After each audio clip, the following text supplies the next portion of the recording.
Good evening, friends, and welcome to the First Congregational Church of Crystal Lake. We are so pleased that you have come to join us on this evening as we gather not in the church but as the church to mark this Good Friday. Today is one of the gray areas of the Christian year. It's a day when lights are dimmed and when the sky feels overcast, even if it isn't. It's a day when theologians and poets feel as if a heavy veil has been drawn over hearts and minds. It is an inexplicably sad day. A day that's marked by recognizing the brokenness of the world. Generally, we tend to resist these gray areas. We much prefer the simplicity of black and white, but we are invited on this day to accompany Jesus through this gray moment, to be witnesses to his suffering, to keep silence before this cry of dereliction, to have our imaginations trudge with him through Jerusalem until we come to the place of the cross, and then to not turn our faces away. This is a gray day, but it's not a day to wallow in misery or to indulge in morbid thoughts about the crucifixion. It is simply a somber, dignified day when we remember how it was for Jesus, and when we find at the foot of the cross a place to lay down ours and the world's sorrow, whatever we bring. All we are asked to do today is to be present to the sacred story as it's retold, and to the inexplicable, mysterious, wondrous transaction that was and is still taking place. So let us begin this journey and this worship together. We are so glad and so honored that you are here.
After singing songs of praise, they went out to the Mount of Olives. Jesus said to them, "You will all falter in your faithfulness to me. It is written, I will hit the shepherd, and the sheep will go off in all directions. But after I'm raised up, I will go before you to Galilee." Peter said to him, "Even if everyone else stumbles, I won't."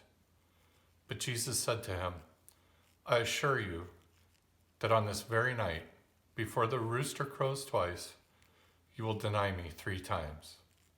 But Peter insisted, "If I must die alongside you, I won't deny you." And they all said the same thing.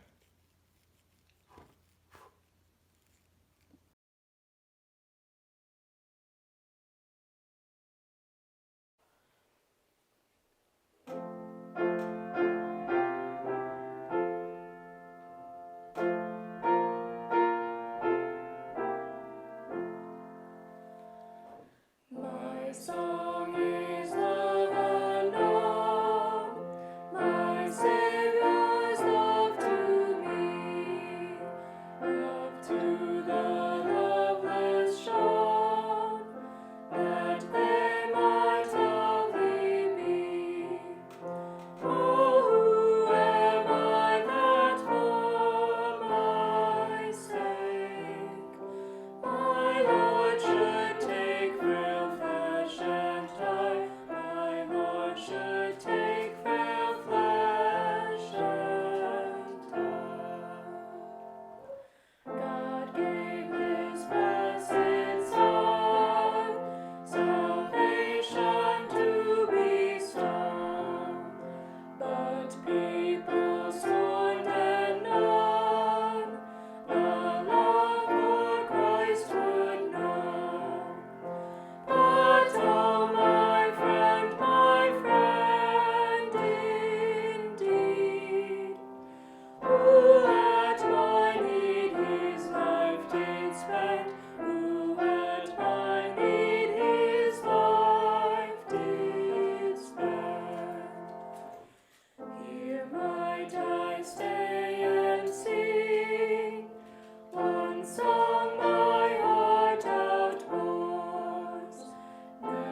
Jesus and his disciples came to a place called Gethsemane. Jesus said to them, "Sit here while I pray." He took Peter, James, and John along with him. He began to feel despair and was anxious. He said to them, "I'm very sad. It's as if I'm dying. Stay here and keep alert." Then, as he went a short distance farther and fell to the ground, he prayed that, if possible, he might be spared the time of suffering. He said, "Abba, Father, for you all things are possible. Take this cup of suffering away from me. However, not what I want, but what you want." He came and found them sleeping. He said to Peter, "Simon, are you asleep? Couldn't you stay alert for 1 hour? Stay alert and pray so that you won't give in to temptation. The spirit is eager, but the flesh is weak." Again he left them and prayed, repeating the same words. And again, when he came back, he found them sleeping, for they couldn't keep their eyes open, and they didn't know how to respond to him. He came a third time and said to them, "Will you sleep and rest all night? That's enough. The time has come for the human one to be betrayed into the hands of sinners. Get up. Let's go. Look, here comes my betrayer."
Suddenly, while Jesus was still speaking, Judas, one of the 12, came with a mob carrying swords and clubs. They'd been sent by the chief priests, legal experts, and elders. His betrayer had given them a sign: "Arrest the man I kiss and take him away under guard." As soon as he got there, Judas said to Jesus, "Rabbi, Then he kissed him.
Then they came and grabbed Jesus and arrested him. One of the bystanders drew a sword and struck the high priest's slave and cut off his ear. Jesus responded, "Have you come with swords and clubs to arrest me like an outlaw? Day after day I was with you, teaching in the temple, but you didn't arrest me. Let the scriptures be fulfilled." All his disciples left him and ran away. One young man, a disciple, was wearing nothing but a linen cloth. They grabbed him, but he left the linen cloth behind and ran away naked.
They led Jesus away to the high priest, and all the chief priests, elders, and legal experts gathered. Peter followed him from a distance right into the high priest's courtyard. He was sitting with the guards, warming himself by the fire. The chief priests and the whole Sanhedrin were looking for testimony against Jesus in order to put him to death, but they couldn't find any. Many brought false testimony against him, but they contradicted each other. Some stood to offer false witness against him, saying, "We heard him saying, 'I will destroy this temple constructed by humans, and within 3 days I will build another, one not made by humans.'" But their testimonies didn't agree on even this. Then the high priest stood up in the middle of the gathering and examined Jesus. Aren't you going to respond to the testimony these people have brought against you? But Jesus was silent and didn't answer. Again, the high priest asked, Are you the Christ, the Son of the Blessed One? Jesus said, I am. And you will see the human one sitting on the right side of the Almighty and coming on the heavenly clouds. Then the high priest tore his clothes and said, Why do we need any more witnesses? You heard this insult against God. What do you think? They all condemned him. He deserves to die. Some people began to spit on him. Some covered his face and hit him, saying, Prophesy! Then the guards took him and beat him.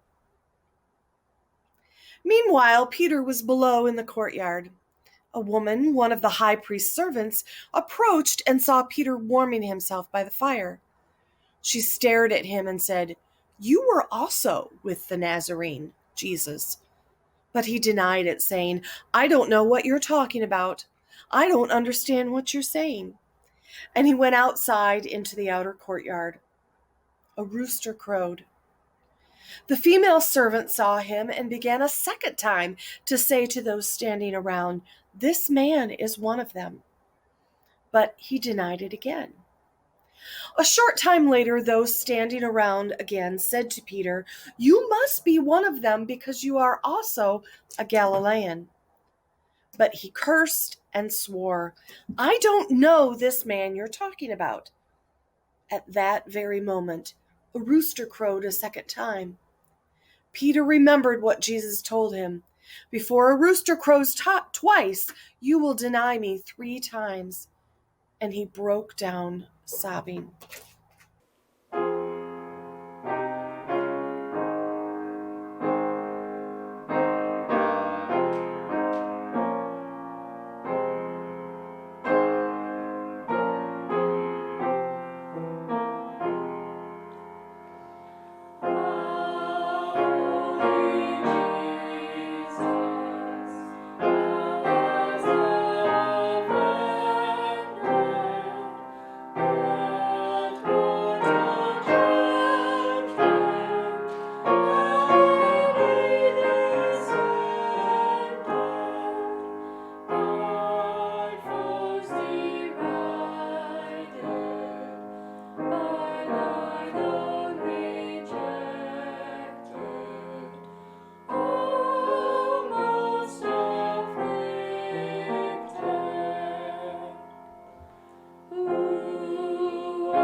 At daybreak, the chief priests, with the elders, legal experts, and the whole Sanhedrin, formed a plan.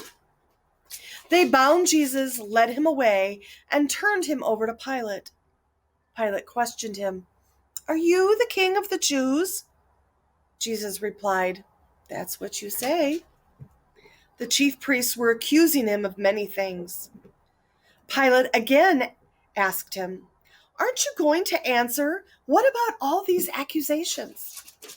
But Jesus gave no more answers, so that Pilate marveled. During the festival, Pilate released one prisoner to them, whomever they requested. A man named Barabbas was locked up with the rebels who had committed murder during an uprising. The crowd pushed forward and asked Pilate to release someone, as he regularly did. Pilate answered them, Do you want me to release to you the king of the Jews? He knew that the chief priests had handed him over because of jealousy. But the chief priests stirred up the crowd to have him release Barabbas to him instead. Pilate replied, "Then what do you want me to do with the one you call King of the Jews?" They shouted back, "Crucify him!" Pilate said to them, "Why? What wrong has he done?" They shouted even louder, "Crucify him!" Pilate wanted to satisfy the crowd, so he released Barabbas to them. He had Jesus whipped, then handed him over to be crucified.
The soldiers led Jesus away into the courtyard of the palace known as the governor's headquarters, and they called together the whole company of soldiers.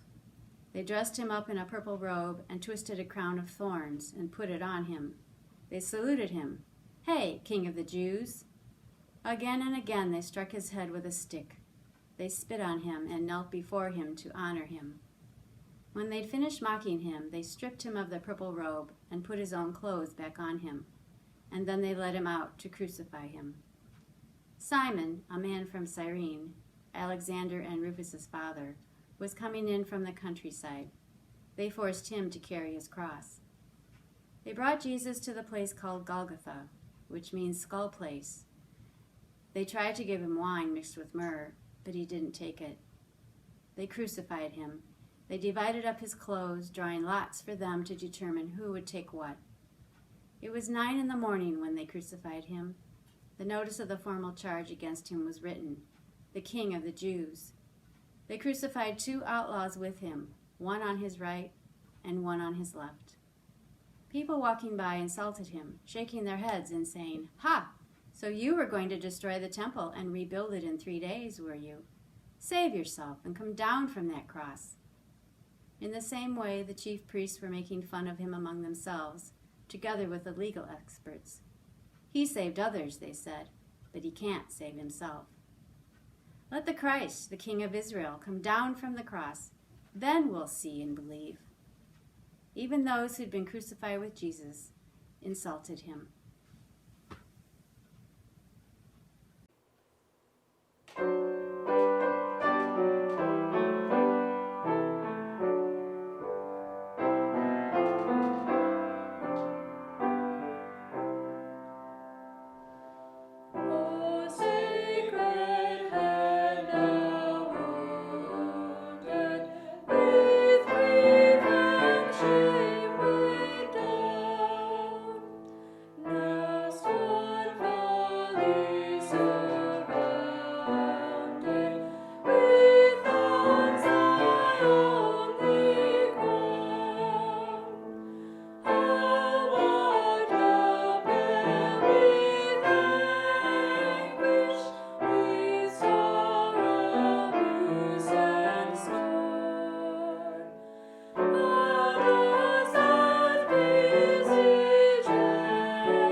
From noon until 3 in the afternoon, the whole earth was dark.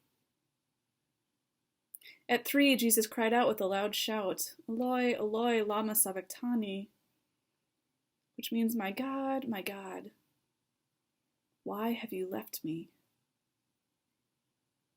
After hearing him, some standing there said, "Look, he's calling Elijah."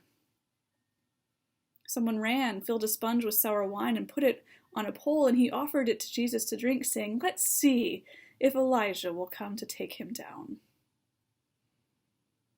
But Jesus let out a loud cry and died.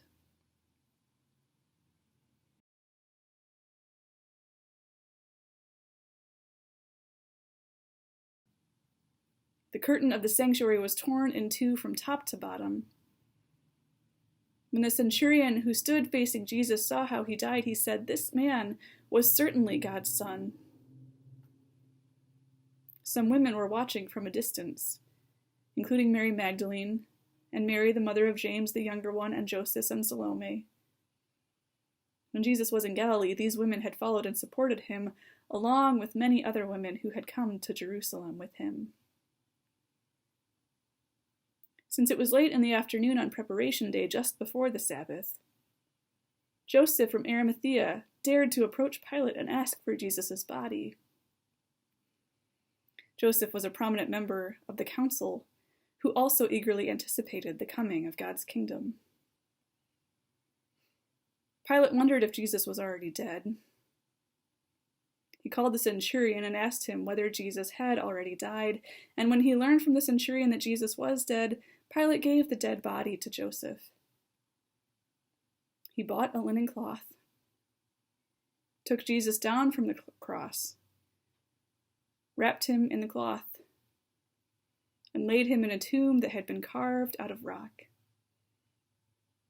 He rolled a stone against the entrance to the tomb. Mary Magdalene and Mary, the mother of Joseph, saw where he was buried.